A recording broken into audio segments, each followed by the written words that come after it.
When we only know part of the facts, we are quick as humans to fill in the gaps with whatever story that we're telling ourselves. Hey there, my name is Vanessa Kaiser. I'm a ranch girl turned social worker turned business leader turned entrepreneur. I love to explore all things organization, leadership, growth, inspiration, and efficiency. There's a phrase we use a lot around here called rhythmic living, which I define as the continuous cycle of assessing what season of life we're in and how we create habits, routines, and processes that support our current season. This show is for business owners, leaders, mamas, aunties, sisters, and friends who want to grow and live inspired. Welcome to the Inspiring Heights podcast.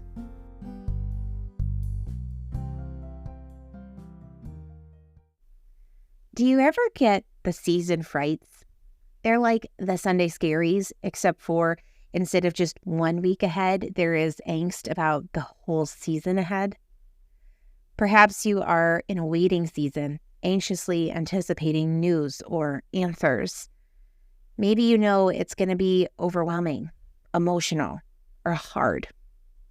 Perhaps you're just already tired and the pace of the season ahead, be it however normal, just feels like too much right now. No matter what the reason may be, we all experience the season frights at some point in life. Today, I want to talk about 5 small, simple steps that can help kick the season frights right off their feet.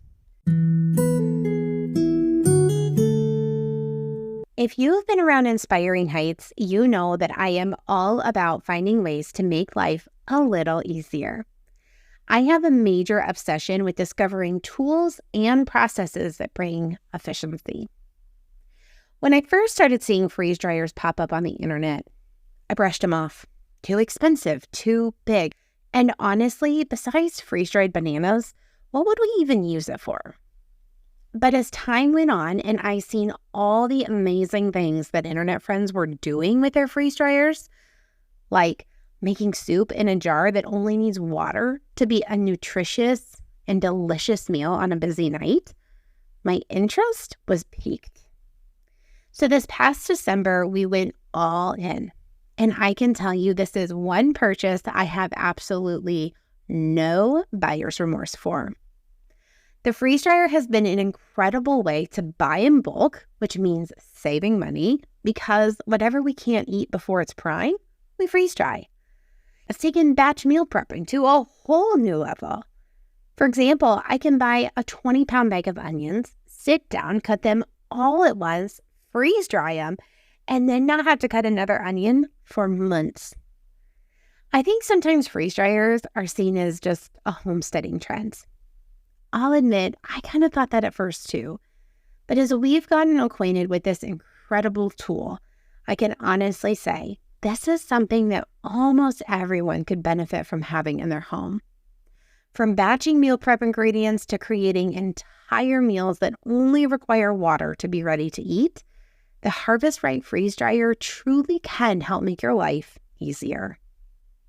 If freeze drying sounds like a good solution for your busy life, head over to affiliates.harvestright.com/2639. Harvest Right offers a variety of options, so you can choose the machine that makes the most sense for you. P.S.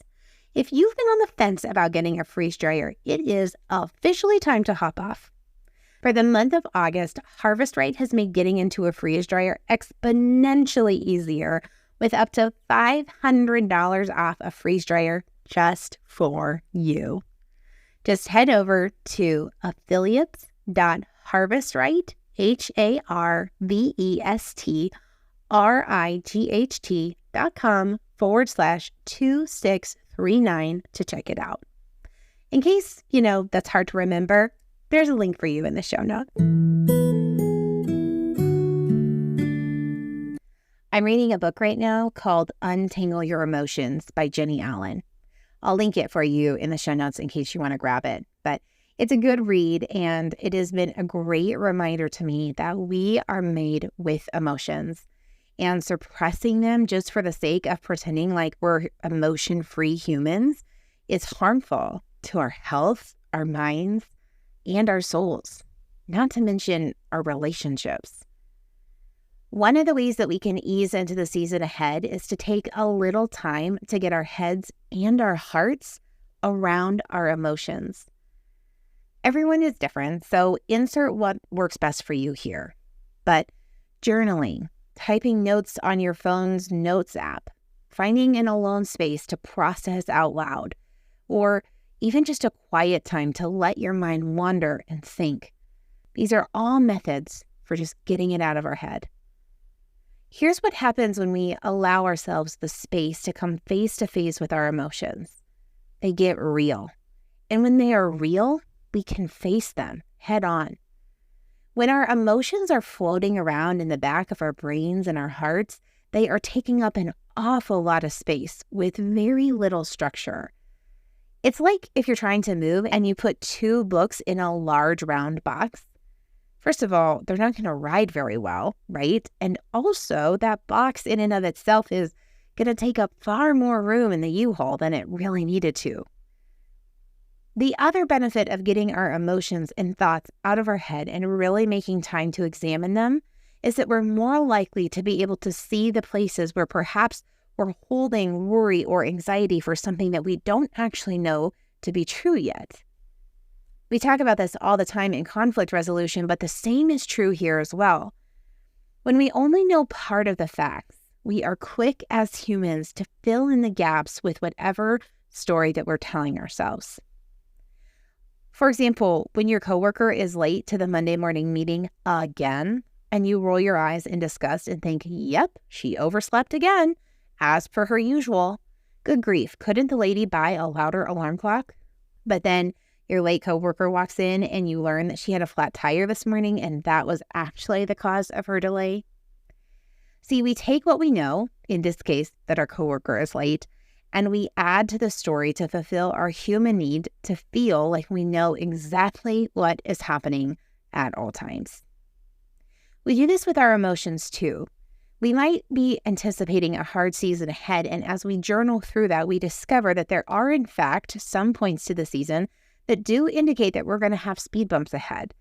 But we may also be able to see the places where we have clearly laid in a story to fill in the gaps.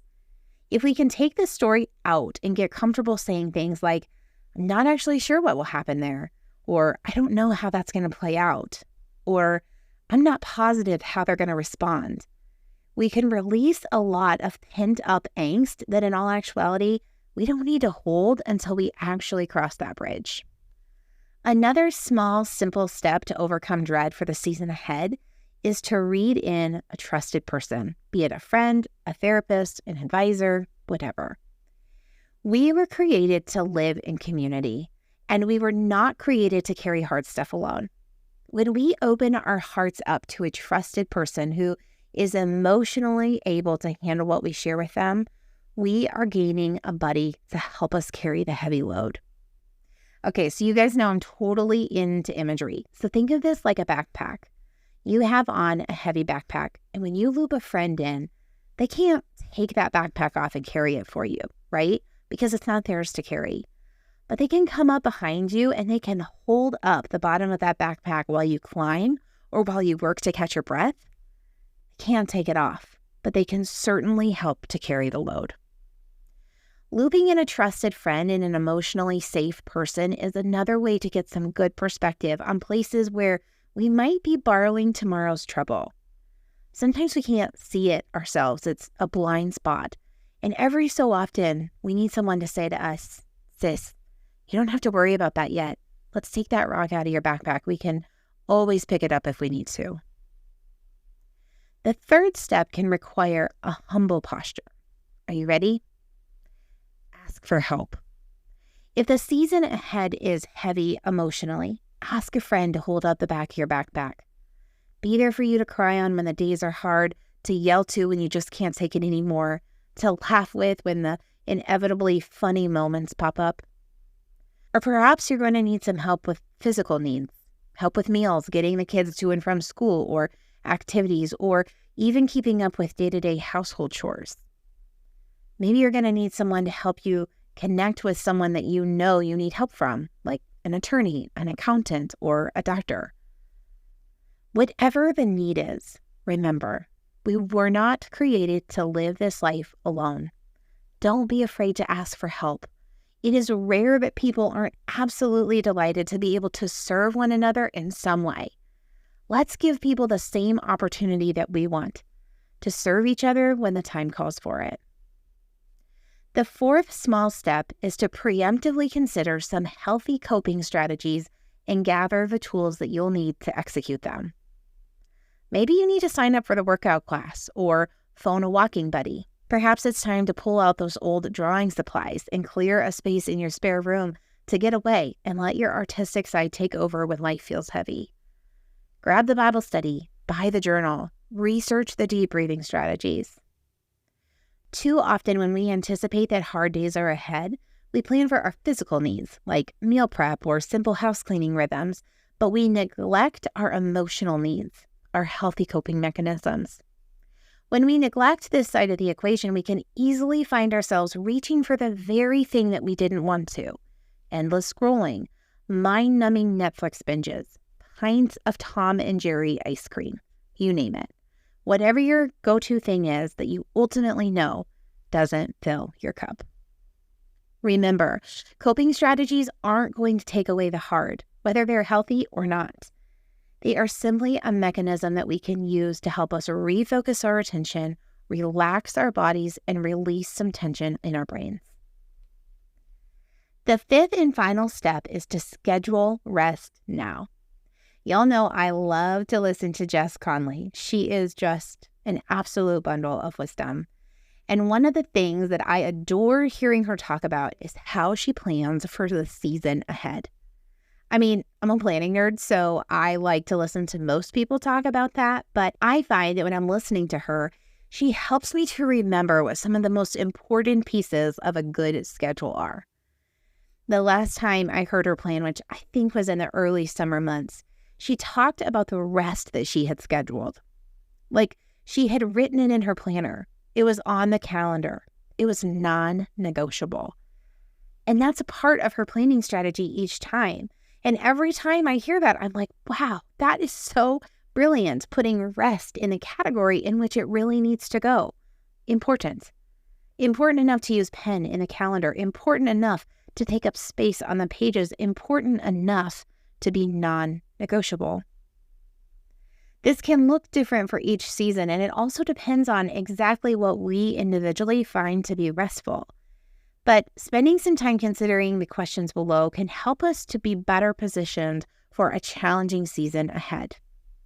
Things like, what does make me feel rested? Is it alone time, time with friends, being outside, being still, moving my body, using my brain? How do my people rest? Depending on your season, it can be important to find common ground when it comes to rest. Specifically, if you are married and you and your spouse find rest in different ways.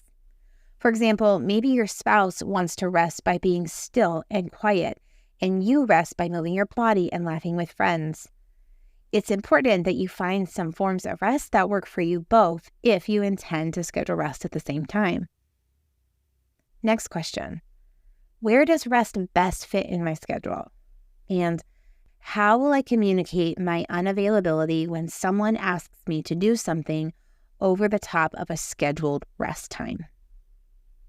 Friend, let's schedule some intentional rest now for the season ahead.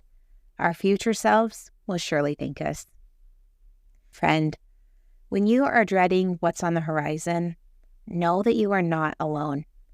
We all feel it at times, and we don't have to walk this path by ourselves. And that's a wrap. Thanks so much for tuning in today.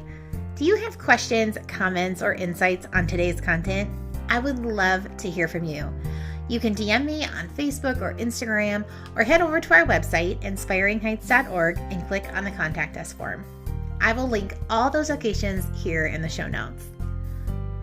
P.S. If you haven't already, I would love for you to leave a 5-star rating and a quick review of the podcast. This helps get our content in the hands of new listeners. Don't forget to sign up for the newsletter and follow us on social media for rhythmic doses of inspiration.